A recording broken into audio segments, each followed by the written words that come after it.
On this episode of the Massive Agent Podcast, we are sitting down with the one and only Katie Lance to talk about what most real estate agents are doing wrong and what they're doing right. The Massive Agent Podcast, with lead generation tips and strategies to get you more leads and sell more homes.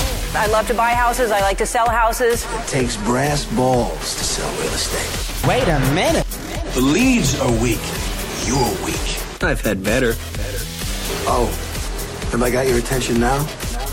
Here's your host, Dustin Brohm.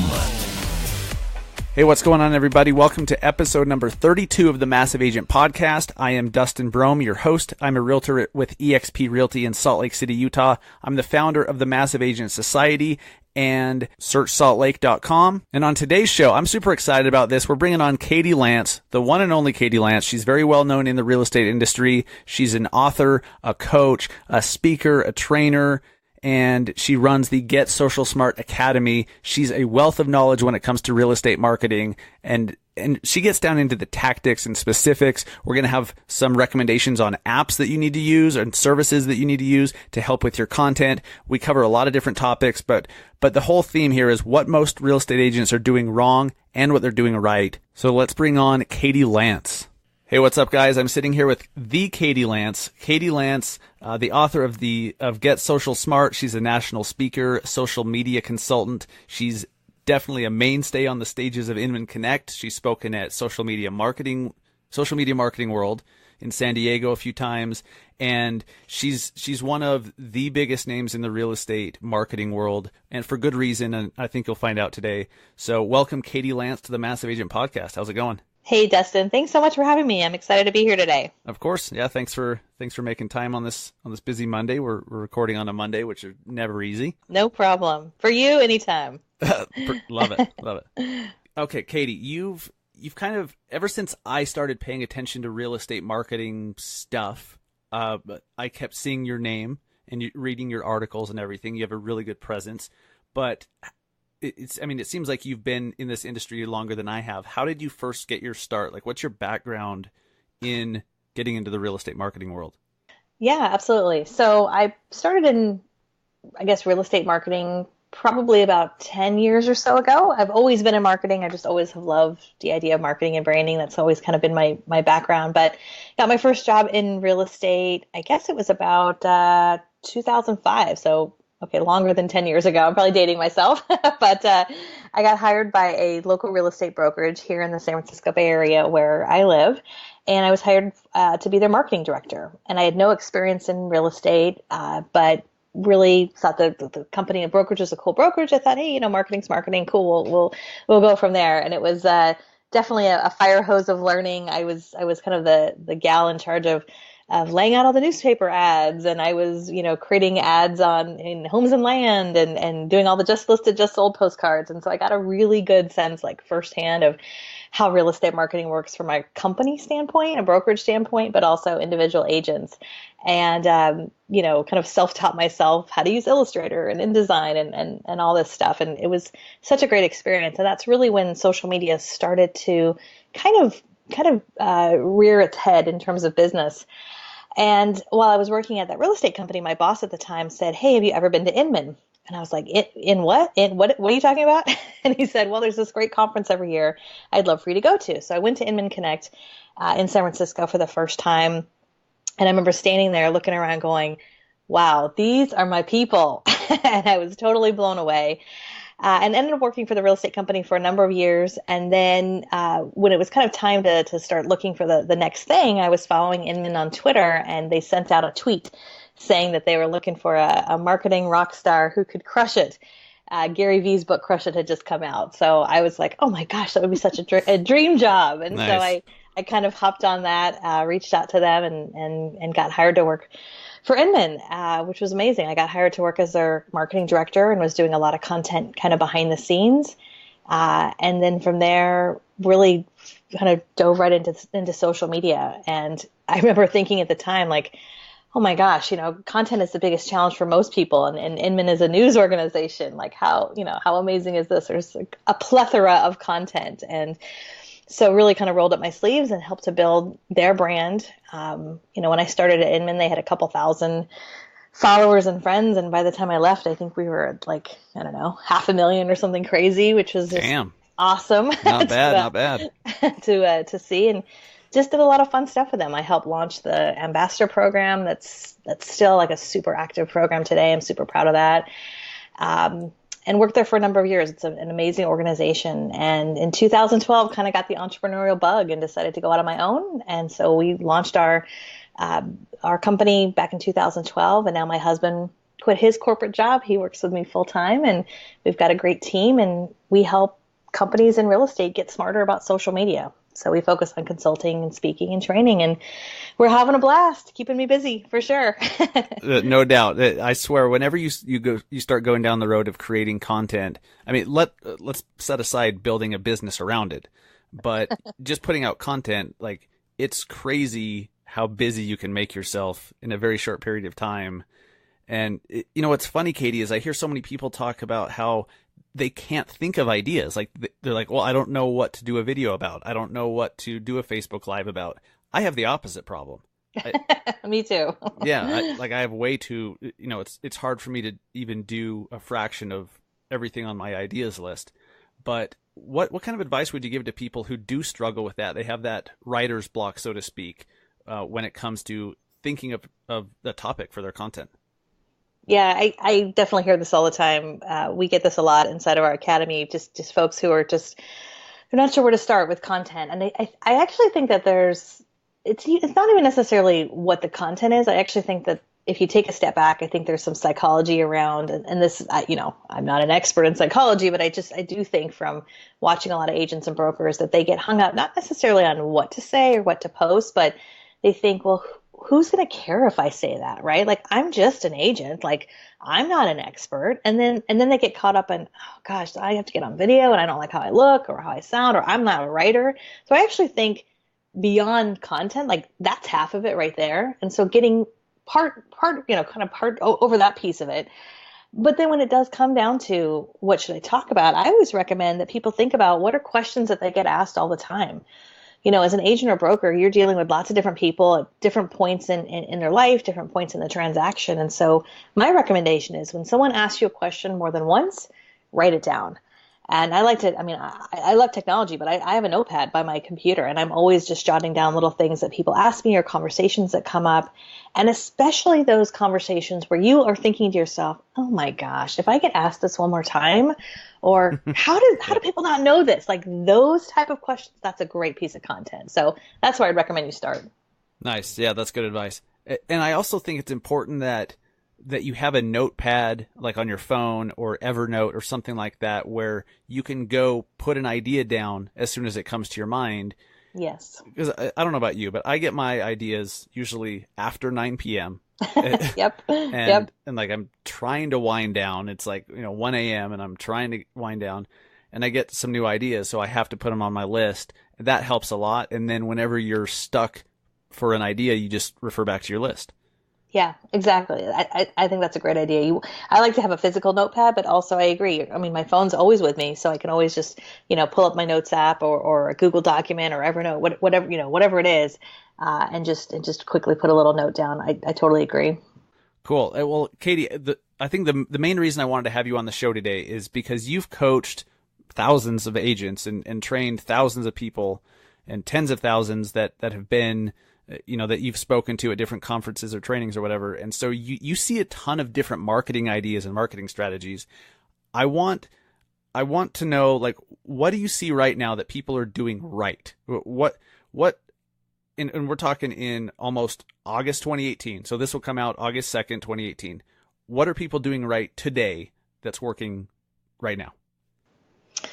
Yeah, what people are doing right, and like you said, I mean, I see people from all different walks of life, agents, brokers, different parts of the country and whatnot, different parts of the world, and really, it's content. It's unique content. I don't think it's anything necessarily. It's not necessarily a new idea. We've been talking about content for a long time, but I think it's more important now than ever before because it's 2018. There is more noise on Facebook, on every social platform than ever before. It's so hard to get traction, to get that organic reach without having to spend a lot of money. And honestly, the agents and brokers that are really killing it, they're doing a couple things really right. They're creating unique content, whether it's with their phone, whether they've got a videographer, like however they're doing it, they're creating some sort of unique content like podcasting, and all of this unique content.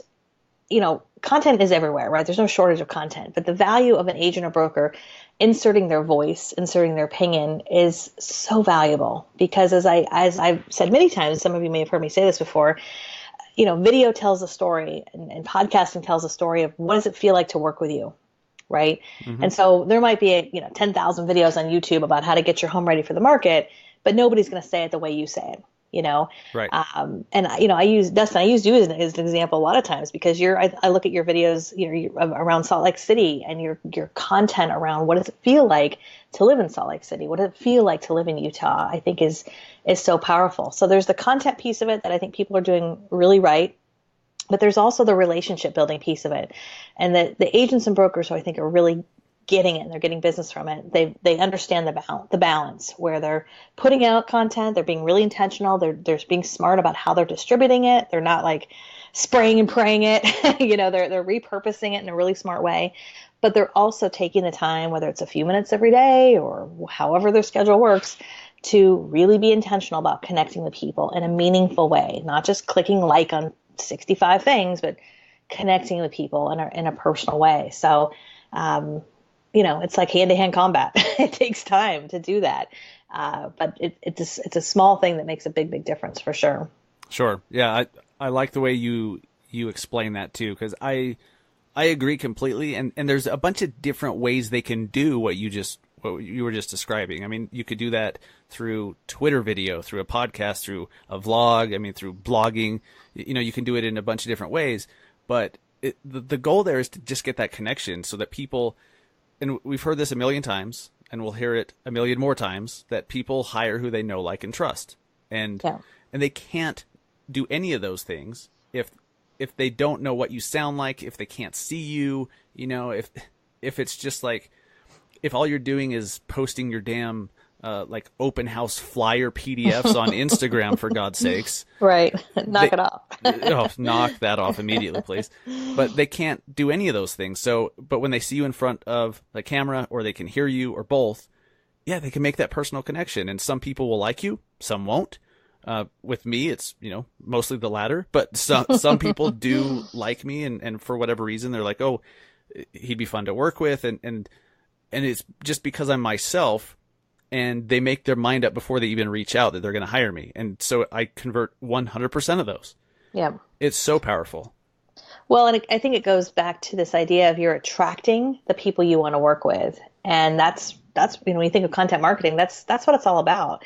And so often I see agents and brokers just chasing leads, and they're chasing leads. And it's so hard when someone calls you or they email you and they have no idea who you are. And now it's up to you to like sell yourself, and you go through, jump through hoops. And it's a whole other ballgame when people are like, gosh, Dustin, I've been watching your videos for years. I'm on your email list. Like, I feel like I know you.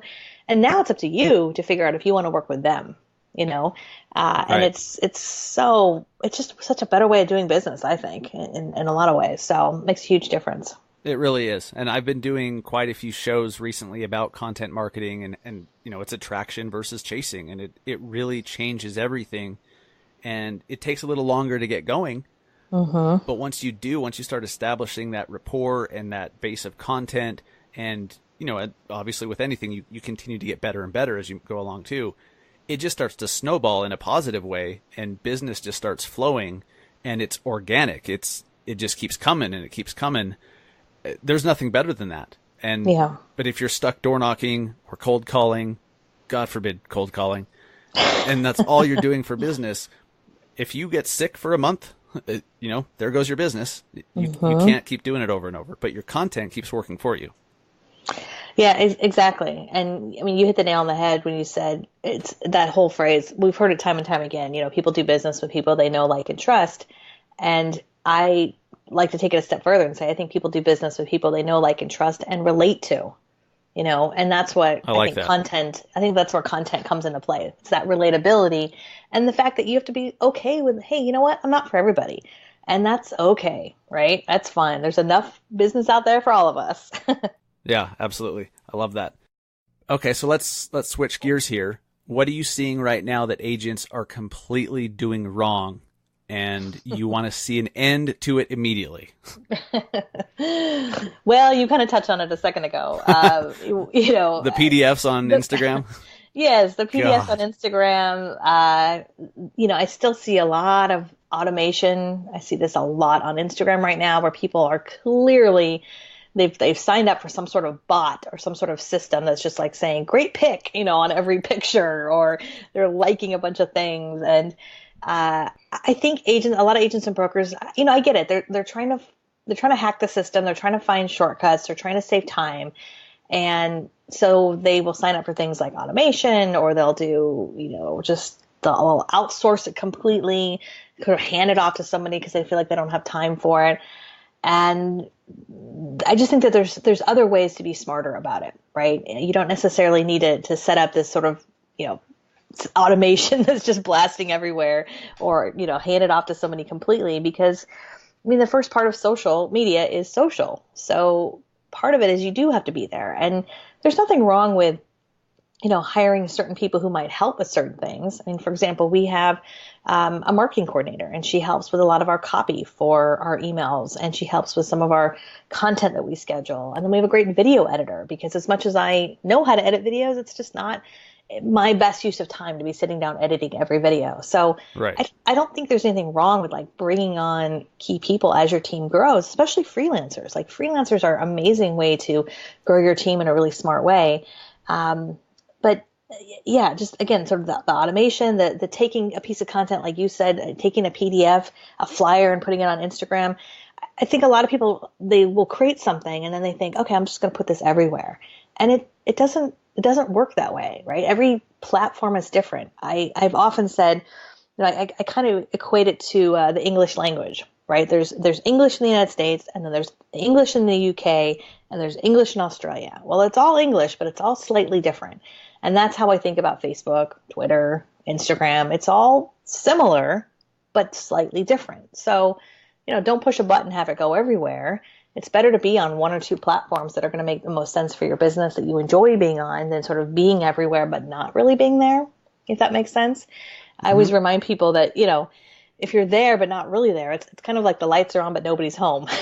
Right. It's even worse. Like, I'd rather you just not be on a platform at all than to have a profile and have someone try to reach you and they get nothing. Yeah. Exactly.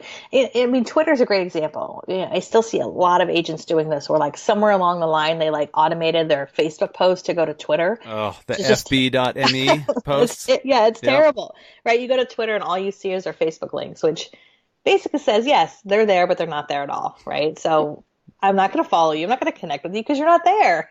Right. So. And how about the true twit validation or whatever? Don't you love those? Yes. Yeah, it's still happening. Like the auto DMs, like, thanks for following me. Make sure you like my Facebook page. And I get that a lot on Instagram, or not Instagram. I get this a lot on LinkedIn, right? Where I've connected with somebody and like the first message I get from them is, hey, thanks for connecting. Let's set up a call. And I want to tell you all about me and how great I am. How can I help you? Right. It's just so disingenuous. Yeah. That's exactly what it is. It's just, and I get it. All of this takes time, right? But it's about being smart with your time. You don't have to do it all right away. But if you take out the personal piece of it, people can smell it a mile away. And so if there was ever a time to be more personal, to put your own personal thumbprint on things, like, now is definitely the time to do that. Great advice. That was gold too. Like with your analogy of the, English in the UK and English in Australia and English here, it's all the same language, but different, very different. So that's exactly how the platforms are. So I appreciate you saying that, because it's so important to not put the exact same thing everywhere. And to be totally honest, I still have to kind of fight that urge from time to time. Because right now I'm focusing on these 60-second videos on the Instagram main feed, and I spend time creating the video, and I'm like, well, maybe I should go put this on LinkedIn. Maybe I should go put it over on Facebook too. And I have to fight that, because for a long time that was okay to do, but the world's changed dramatically, and people know, and each platform has their own language, so to speak, and expectations of how that works. So, you've used the word intentional a few times. People need to be more intentional and think about, okay, I want to do something on Instagram. What should it be and how should it feel, versus, okay, I need to do something on Facebook. What should that be and how should that feel? Because they're just all different.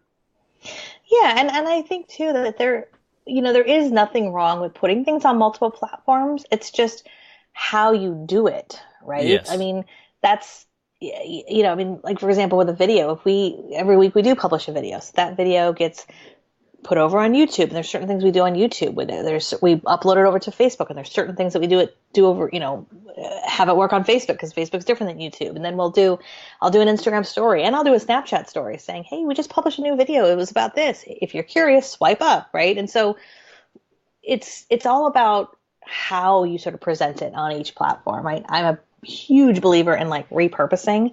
And this is where I think a lot of agents miss the mark, especially if they've been creating content. I hear this a lot where they're like, Katie, I am doing video, or like, I am doing podcasting, but like, I'm not getting traction. I'm getting like 20 views and no one's watching my stuff. And so I will often talk to them about like, what's your distribution strategy? Because that's a huge piece of it. And if you're creating content that's somewhat evergreen, right, valuable today, but also 3 or 6 months from now, what's your strategy look like for re-promoting that post or that video or that piece of content 3, 6, 12 months down the road, right? And just getting really smart with how you're repurposing and slicing and dicing your content. I look at Gary Vaynerchuk. I feel like he's sort of like mastered that in a lot of ways. And I try to model that in some of the stuff that we do, because I do think that makes a big, big difference. And honestly, that's something I suck at, is repurposing content that I did once.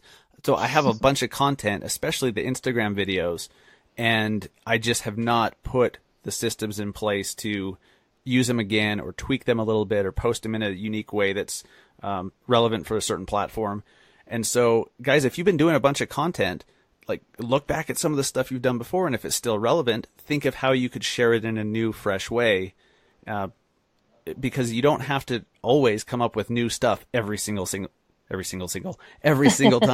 Sometimes your old stuff is great. You just have to share it in a new way. Absolutely. And sometimes that's where it might make sense to bring in, a video editor or someone who can kind of help, like, give you a fresh set of eyes on your content. And you can say, look, here's my library of content. I'd love to repurpose this and maybe pull out 10-second clips or 30-second clips from video or podcasts I've done, and a lot of times you can work with someone on a project basis who can do that and come back to you, and they can come back to you and say, okay, great. Well, here's, 20 video clips or 10 video clips or whatever it might be. And that way you're not necessarily doing a lot of the heavy lifting. The content's already there. It's just a matter of kind of like exporting, slicing and dicing it is the best way of saying it. Right. What would you say? And this just reminded me, because you talked about bringing on a videographer or, someone who could help chop up the video and stuff. What would you, for some agent they have a bunch of business, they're busy, but they're at that point where they can't really add on new business because they're too busy. What do you think their first hire should be? Do you think it should be content related to keep the marketing going, or do you think it should be transaction and efficiency related, like with a transaction coordinator or an admin? Well, that's a good question. I think they're both really important. I do think having a transaction coordinator, I think, is invaluable. Mm-hmm. Absolutely. I think it ultimately it comes down to this. So one of my favorite quotes, this is a quote from Darren Hardy, who's really, some of you might be familiar with Darren Hardy. He's publisher of Success Magazine and just really well-known keynote speaker. And he has this really famous quote that just totally resonates with me. He says, as a small business owner, what do you do that when you do it, it makes it rain? I love that quote, because it just reminds me, like, gosh, we could do everything, but really what's the best use of your time? And like, I think with the transaction coordinator, that's a great example of having somebody who is dedicated, to that piece of it. And so, I do think that's a huge piece of the puzzle. Depending on someone's business, an assistant definitely could be a great add-on to someone's team, like a virtual assistant who might be helping from an admin standpoint. Some of them can help with marketing, depending on what their skill set is. I do think with video, I mean, I know I've mentioned sort of the video editor thing a few times. That's been a huge game changer for us as our business has grown, and I'm busier and busier, and I just don't have time to, be editing videos, 10 hours a week. Like, I just don't have that, nor do I want to have that, you Right. know? Yeah, it takes a lot of time. Yeah. So hiring someone to not necessarily, I would say, create the content for you, but sort of edit your voice. So if you choose to be doing video or podcast content or blog content, maybe you have someone who is a freelancer who can help kind of, just make it look a little bit better, kind of proofread your content or edit your video or edit your podcast. And so they can kind of come back to you and say, okay, here it is, here's your next 4 blog posts, or here, and kind of give it back to you sort of packaged so then you can distribute it. That's really the name of the game for us. With our video, we sit down and I usually batch create all my content. I'll sit down and record 4 or 5 or 6 videos all in one shot. Because I guess maybe this is vain, but if I'm going to do my hair and makeup and sit down and do one video, I might as well sit down and do, 4 or 5. It's efficiency. That's all that is. Exactly. Smart. Thank you. Yeah. Okay. It's efficiency. So yeah. And I think when you to go back to your question of who to hire, like that's really what you have to think about is what are your pain points? How can you be more efficient? How can you get more time back in your day? Because once you start to become more successful and the money starts coming in, you quickly realize like money's important, but the other thing that's even more valuable is your time. And it's all about quality of life. Like I don't want to work 80 hours a week. I mean, seize the day. Life is all we have, right? Not to be morbid, but like I want to spend time with my kids, with my husband. Like I want to be able to take the trips we want to take and do what we want to do, from that family standpoint, the whole work hard, play hard. So who are the right people who I'm going to bring on my team to give that, kind of quality of life and to take some of that heavy lifting off. So I don't feel like I'm doing everything. I think that's really important. Since we're talking about what agents are doing wrong, I know that a lot of agents are doing this part wrong because I did it wrong for a long time. Is I try to do it all myself. Everything. Like it wasn't until the last couple of years that I first got a transaction coordinator, for God's sakes. But once I did, first off, don't try to find the cheapest one. Try to find the best one. Yes. Try to find the TC who will do the most for you and take the most off your plate. I pay $100 more than most people pay for their TC per transaction. But what I get from it helps me do a lot more deals and get a lot more done.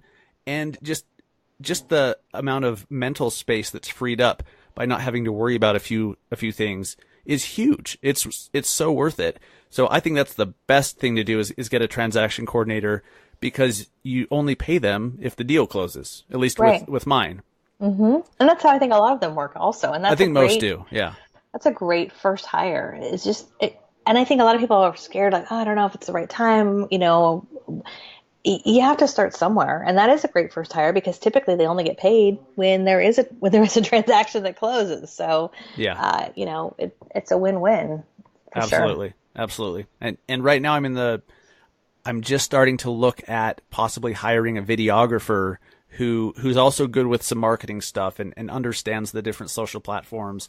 And so then I can have somebody, if an idea comes to my mind and I just want to do like, hey, quick, let's record this. Like, I just want them near me so they can record it, they can edit it, hand it to me, and then I can post it in my own voice. Yeah. Because that's the key. Like you said, you can't outsource your own voice or the way you say things, but you can outsource like the mechanics of editing the video, putting it together, finding a logo and putting it over the top of it. Like all that stuff you can outsource because you don't need to be the person to do that. Yeah, exactly. We use like Canva is a great example for that. We use Canva for all of our graphics. We have a paid version with Canva for work. And so what that allows us to do is we have templates set up. So whether it's myself or my marketing coordinator, we can go in there and we're consistent with our logo and with our colors and with our fonts. And it makes her job easier, makes my job easier. It's a lot of it, to be honest, comes down to systemizing a lot of this. That's why I mentioned Asana in the beginning. It's really comes down to sort of systemizing who's going to do what and what part of it should I be doing. And for me, I said a second ago, this whole idea of what do you do that when you do it makes it rain? And for me, and I think a lot of business owners, it's you, it's your voice. So if I can spend my time either creating content, creating some video or Facebook Live content that is my voice, and then, having some help sort of behind the scenes in terms of, distributing it to the right platforms and maybe getting some graphics made or a little bit of editing, ordering captions or ordering transcriptions, things like that, which, by the way, we use rev.com. I think you use that also. It's such a great tool. I do. Yeah. In fact, I heard about Rev at Inman San Francisco last year for the first time. And I had just done one of my Salt Lake Insider shows. And I'm like, holy crap, that's fantastic. So I got on and it's what, $1 per minute? Yeah, it's crazy. It's like the best, like $5 I spend every week, honestly. I mean, it's human transcribed. So we always order a transcription, and I always order, I say but really it's our team that does it. It's the collective we, Katie. Katie Lance Consulting. Exactly. So we order a transcription because, again, it's a way to repurpose our content. Our video gets turned into a blog post. And so instead of writing it from scratch, we order the transcription, and we're able to take that and kind of finesse it into a blog post, right? And then we order the subtitles so we can use those for Facebook because, most people on Facebook are not listening to videos. They're watching videos with the sound off. So, right. Yeah, all those little things make a big difference. They really do. Yeah. And so many people, they're like, well, I'm going to save, like if they do a 10-minute video and they're like, I'm going to save $10 and just go put these captions together myself using YouTube or whatever. Yeah. I mean, that could take you 45 minutes or an hour or something. and if it takes you an hour, that means you're working for $10 an hour, basically. Yeah. And I see this all the time. People like, what's that saying? You're tripping over nickels to pick up pennies, Yeah. Tripping over dollars to save pennies or something. Yeah. Or some combination of the two. Right. Yeah. Well, it's like, what is your time worth? Right. Like, yes, you could do that. Yes, there's free captions on Facebook, but have you ever looked at those captions? You have to really read through every single word and make sure everything's correct. And, your time is money for sure. Absolutely. Yeah. That's one of the biggest shifts that I personally made is when I started really grasping that and stop trying to save a few dollars here or there. It's one thing to save $1,000, but Yes. saving $5 or $10 when it's going to save you an hour or two of work that you could be doing something else, that's huge. And pretty soon you're going to start seeing that payoff of, when you get more of your time to do what makes it rain, like you said, like what Darren Hardy says. Amazing quote. I love that. I'm going to have to write that somewhere. But when you start doing those activities, what do you know? It starts raining. Yeah, absolutely.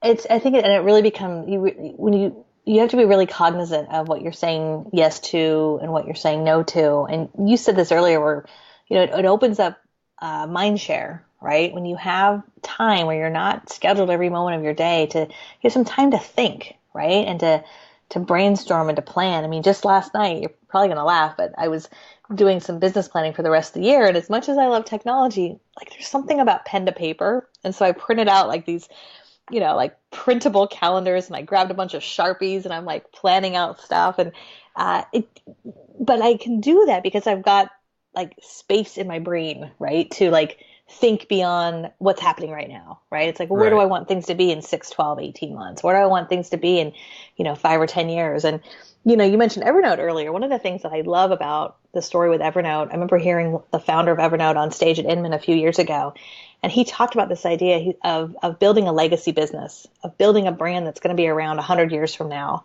which is such a bold thing in technology to say, right? And I just love that concept of not just thinking about now, but how are you building this legacy of what you're leaving your family and the next generations. And so it just kind of makes you think about things in a little bit of a different way. Inman's so great.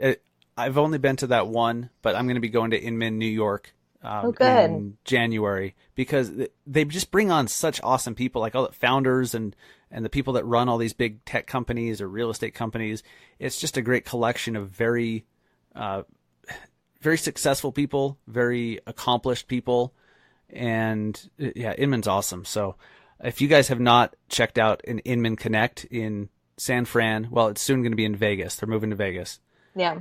which kind of sucks. I like San Francisco, but I understand people not wanting to walk over piles of poop everywhere. I get it. Right. But I'll miss the fog and the 50-degree temperatures. Exactly, especially in July. Oh God, yeah, Vegas in July. But then there's another one in Manhattan in January. So Yes. I'm going to be checking that one out for sure. Yeah, it's a great event, and if someone hasn't gone, I mean, I realize I'm a little biased because I used to work there, but they have all the recordings up right now on Inman. I think you do have to be an Inman Select member to watch them, but yeah, I agree. I think I go to a ton of conferences, and what I really like about Inman is it's not necessarily just real estate. I really feel like they bring a great mix of people in the technology space, and they. Especially this past Connect, I feel like they did such a great job of like pulling out stories from agents and brokers and tech people, just really kind of all over. And it's so fascinating to hear like how do people do their business, and how are they successful and what are they doing? And, not just keeping it like high level, but really sort of digging into like, okay, actually, how are you doing that? Yeah. So, and they really dive into tactics, which is cool. Yeah. A couple weeks ago, I was looking over my notes from the Inman that I went to last year, and just some of that stuff that I learned back then, it's still relevant, and it's stuff that I'd since forgotten that I needed to do, and it's helped me. So, it's what I like, and it's not just an Inman thing, but when you go to other conferences, there's the networking with other people, which is very valuable, but you learn that there's different ways of doing things. There's no one rigid way of doing something. People find their own way of doing it, but the key is to just frickin' do it. And then learn and, listen to what Katie's telling you, and listen to, if you read a book, like listen to what they're telling you, and listen to what Gary Vee's telling you, and then make it your own and do it. And then now you have your own way. Yeah, exactly. And I totally agree with you. I think, we talked about mistakes earlier, and I think the other big mistake that agents and brokers make is they suffer from analysis paralysis. Oh, yeah. Yep, I know what that's like. Yeah, they want to get it all, especially, the creative types who they want to launch a video series, they want to launch a podcast, they want to dive into Snapchat or Instagram, or, they've heard all these great things, but then they don't have a plan together, so they want to be intentional, they want to make it work, and then all of a sudden 6 months go by and they've done nothing. So I would say that's one of the biggest things, biggest piece of advice I could give anybody is just dive in and just don't be afraid to push a few buttons and try it out and see what you like and what you don't like. And it'll evolve. A lot of it just becomes a muscle, right? Like, how do you start creating content on a daily basis or a weekly basis? How do you start doing any of this? A lot of it you have to like incorporate it into part of your day, into part of your, what you're doing on a consistent basis. So don't overanalyze it too much. That would be my advice.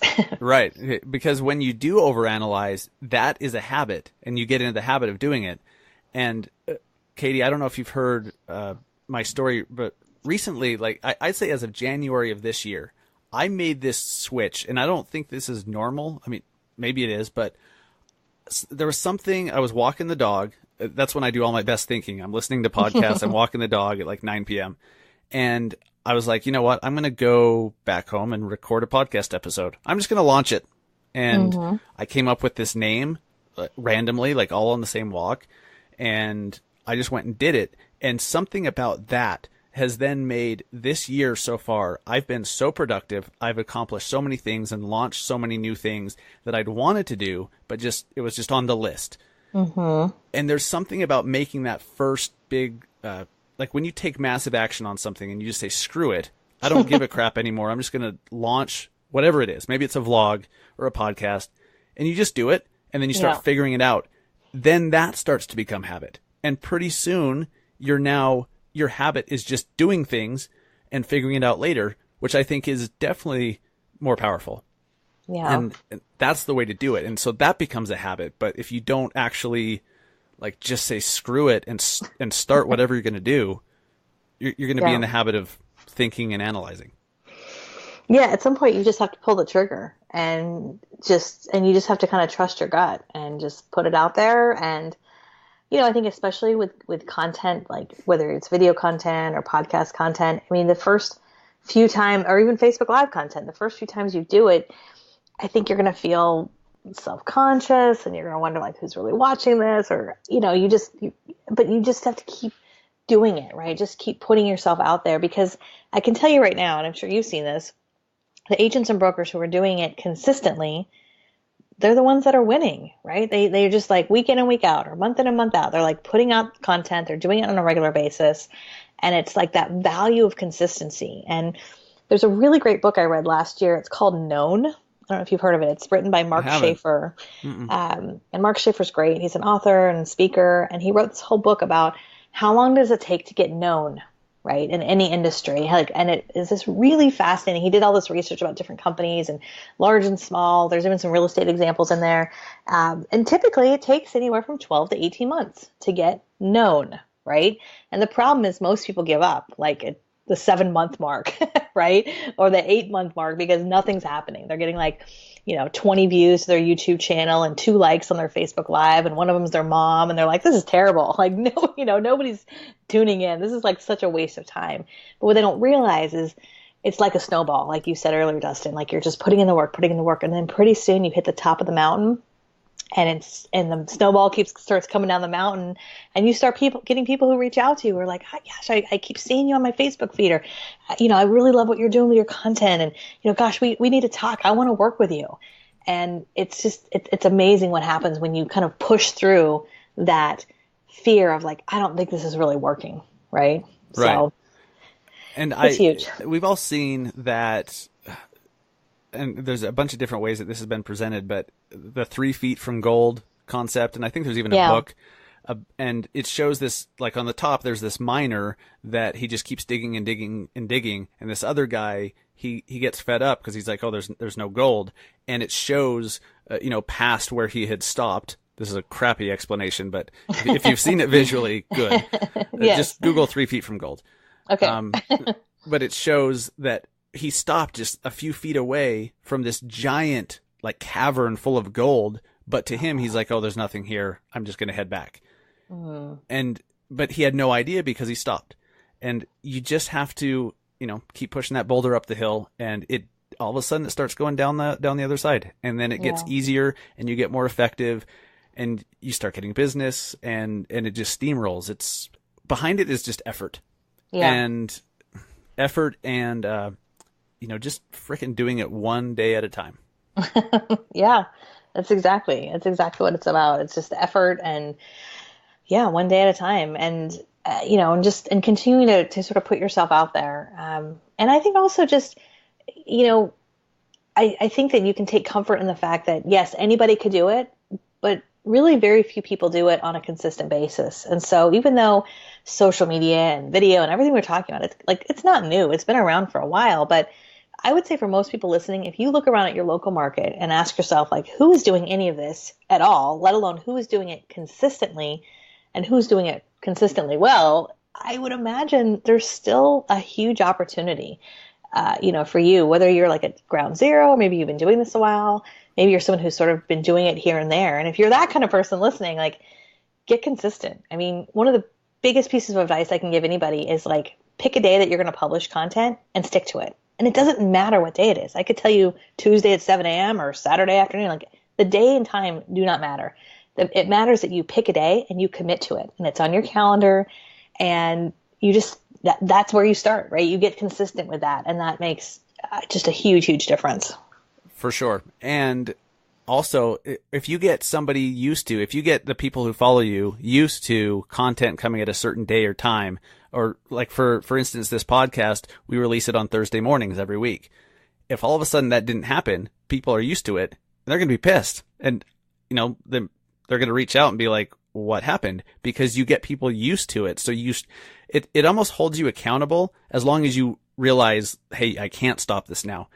It holds you accountable to keep going and being consistent with it, because if you don't, then, people are going to be upset. They might unfollow you because they're like, oh, where'd they go?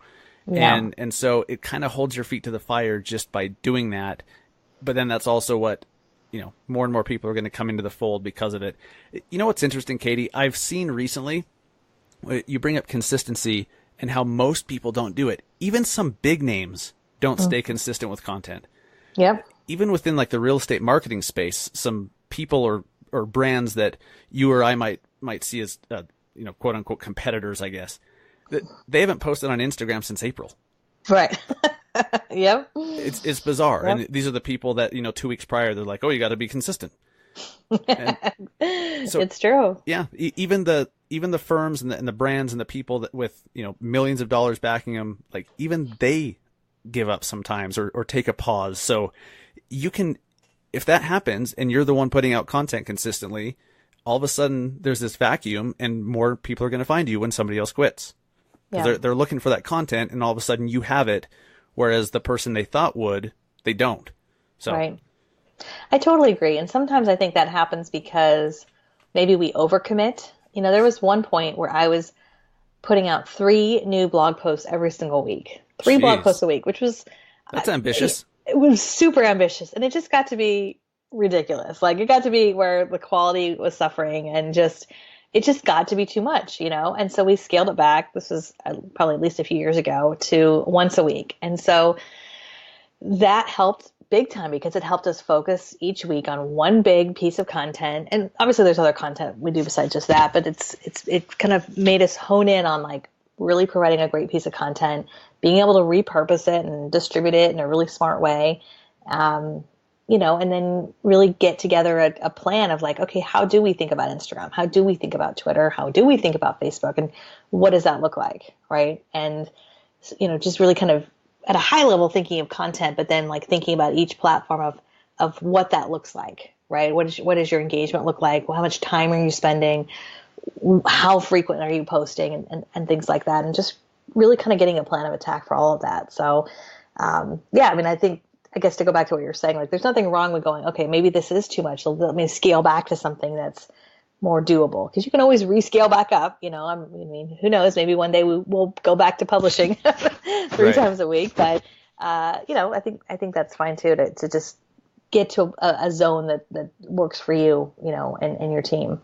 Absolutely. Yeah. It's just about taking a step back, looking at your priorities, looking at what you're trying to accomplish, and figure out is what you're doing in line with it, and is it moving you closer to that goal or not? And if not, readjust. Like just because you've committed to posting, to doing an Instagram story for 10 minutes a day, but it's really hurting something, this other goal that you're working towards, obviously you can't keep doing it. That's fine to let it go.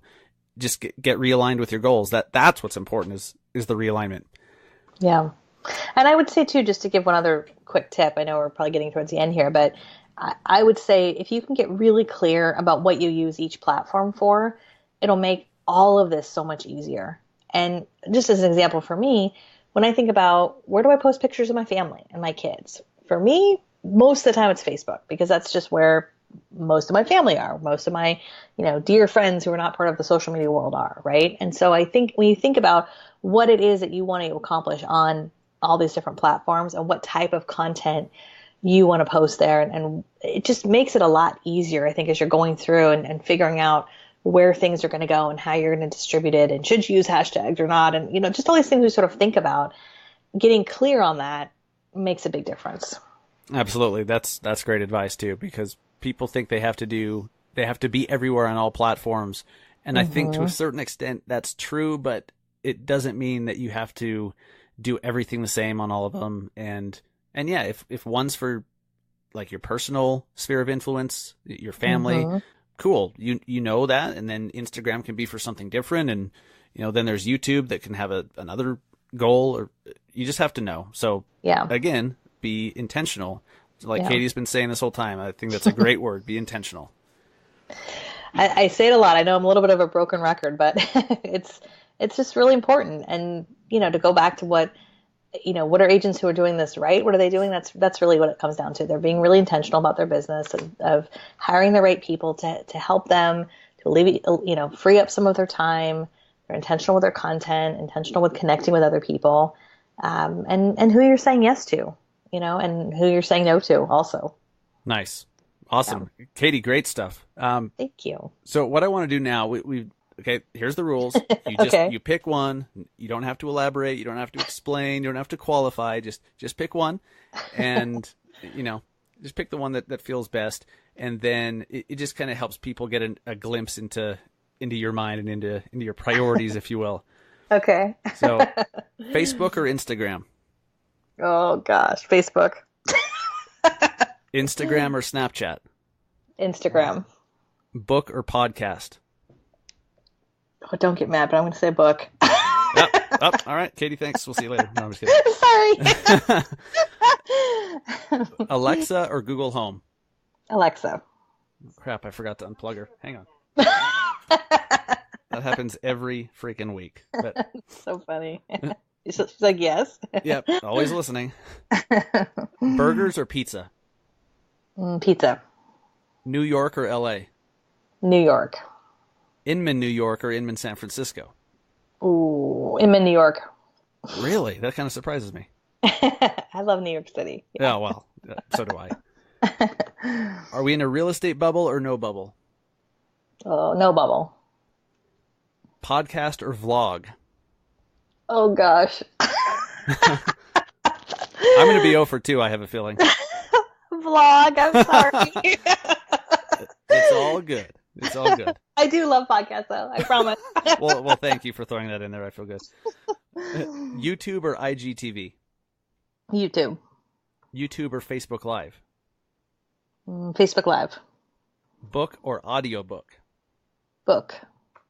So you really like to read. You like to read, yeah. Old school reading. And then, so I've learned a lot of really cool apps from you, just like little apps for putting graphics on top of photos, like Word Swag and stuff like that. What one app recommendation that you haven't talked about yet can you give people? Sure. One of my new favorite apps. I do really like IGTV. I know I picked YouTube over it a second ago, but one of my favorite apps for actually IGTV or any kind of video editing is Videorama. I recently downloaded this. Videorama is a really fun app. It allows you to edit vertical video, horizontal video, square video, and you can like really easily add your logo or put text across the bottom of your videos, and it's just easy to use. Just a great like little video editing app for your phone. So that's been one I've been playing around with a lot. Nice. Yeah, I used to use that a little bit, but it's been a while. It's one of those things. It's like, oh, the bright shiny object just happens with apps for me. Yes. But that's a great app. You can do a lot with it. So I agree with that one, Katie. That's a good one. Nice. There's also another one, Video Shop. That one's a good one too. So Videorama and Video Shop. Those have been kind of the two that I've been sort of playing around with video editing. Awesome. Cool. Well, Katie, thanks for being on the Massive Agent podcast. And people who, it would be really weird if they don't already know who you are, but if they don't, how can they find you? How can they learn more about you and your Get Social Academy? Absolutely. Well, we have lots of great free resources over on our website, katielance.com. We've got videos and just all kinds of great free training. We've got a great content grid you can download for free that'll help with, managing your social media and kind of getting started. And we have launched our academy a couple years ago. We have the Get Social Smart Academy, which is a membership site where agents can sign up monthly or yearly, and it's really a place for them to take their social media strategy to the next level. So the members of our academy have full access to all of our training and our courses, and we've got a great private Facebook group community. So that's been super fun. So you can find out all about all of that fun stuff just over on my website. It's just katielance.com. Awesome. Katie, thank you so much. I appreciate your time today. I know you're crazy busy. So thank you, and we will talk to you soon. Awesome. Thanks so much, Dustin. I appreciate it. You bet. Take care. I hope you guys learned a few things from that interview with Katie. She's amazing. I always learn new things when I talk to her. Whenever I watch a video or hear her speak at a conference or just talking with her, I always learn something new, or I hear about some new app or some new service that's really cool. So I love that. And guys, a reminder, our Massive Agent Minute Alexa flash briefing. Okay, go check it. If you guys have Alexa, you need to go enable the Massive Agent Minute flash briefing. And all you have to do is say, Alexa, play my daily briefing. And every flash briefing, and they're like mini podcasts, so to speak. So our Massive Agent Minute is 60 to 90 seconds, and it's just a daily tip or idea or strategy or rant or, something that came to mind that I felt like I needed to share with you guys 7 days a week. And all you have to do is go to your Alexa device and say, Alexa, play my daily briefing. And every one that you're subscribed to, or every flash briefing you've enabled, whether it's a weather app or Gary V's, mine, whatever, they'll all just play Now, if you have been listening to the Massive Agent Minute, if you would please on your app, just leave us a review. That really helps our flash briefing stand out with the other real estate flash briefings. So if you would just leave us a quick review, we always appreciate that. It helps us get the word out. All right. Now, I haven't really mentioned this much before, but something that I'd really like to do a lot more of for the last part of this year into next year is I want to do more speaking and training in other cities. So I've done this numerous times. I am a speaker. I am a trainer, but I don't really put it out there as much. And I don't even think I've mentioned it on the podcast. If you know of any conferences or if you know of any brokerages or teams or title companies or whoever that's looking for a speaker or a trainer on social media, on marketing, on, anything we talk about here on this show, I'm definitely open and looking for new speaking and training opportunities. So keep that in mind. I'd be happy to come out and train and speak for your brokerage or for your title company or for your CE class, for your company, whatever it is. But just know that is something that I do. But hey, the reason I'm mentioning this is if you don't let people know what you do, they're not going to know. They're not mind readers.